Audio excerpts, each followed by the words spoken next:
பிரவீன் சக்கரவர்த்தி ராகுல் காந்தியோட உத்தரவு இல்லாமல் விஜயை பார்ப்பாரான்னு கேட்டிங்கன்னா பார்க்க மாட்டாருன்னு தான் நான் சொல்லுவேன். ஏன்னா ராகுல் காந்தியோட மனசாட்சி பிரவீன் சக்கரவர்த்தி. உங்களுக்கு ஞாபகம் இருக்கும்னு நினைக்கிறேன், ராஜ்யசபா தேர்தலில் ஒரு சீட்டு காங்கிரஸுக்கு கொடுக்கணும்னு திமுக முடிவு பண்ண பொழுது ராகுல் காந்தி ப்ரப்போஸ் பண்ண முதல் பேர் பிரவீன் சக்கரவர்த்தி. திமுக முடியாதுன்னு சொல்லிட்டாங்க, நாங்கள் பி சிதம்பரத்துக்கு தான் கொடுப்போம், வேறு யாருக்கும் ராஜ்யசபா சீட் தரமாட்டோம் அப்படின்னு சொல்லி சிதம்பரத்துக்கு அந்த சீட்டை ஸ்டாலின் வாங்கி கொடுத்தார். அப்போலேருந்தே பிரவீன் சக்கரவர்த்திக்கும் ஸ்டாலினுக்கும் ஆகாது.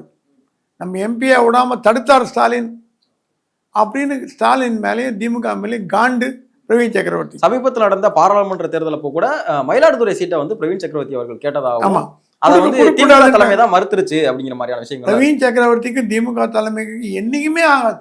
என்ன காரணம் சார்? இந்த பிடிஆர் அவர்களுடைய ஆடியோ வெளியிட்டதற்கு தான் அதற்கான முக்கிய காரணம் அப்படின்னு ஒரு பிரபல நாளிதழ் எழுதியிருக்காங்க. இல்லை, பிரவீன் சக்கரவர்த்தி ட்ராப் பண்ணி பிடிஆரை மாட்ட வச்சுட்டாருங்கிறது திமுக கோவம்.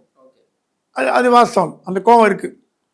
ஆனால் பிரவீன் சக்கரவர்த்தி ராகுல் காந்தி சொல்லி இதை பண்ணல, அவராக ஒரு தன்னிச்சையாக பண்ணிட்டார்.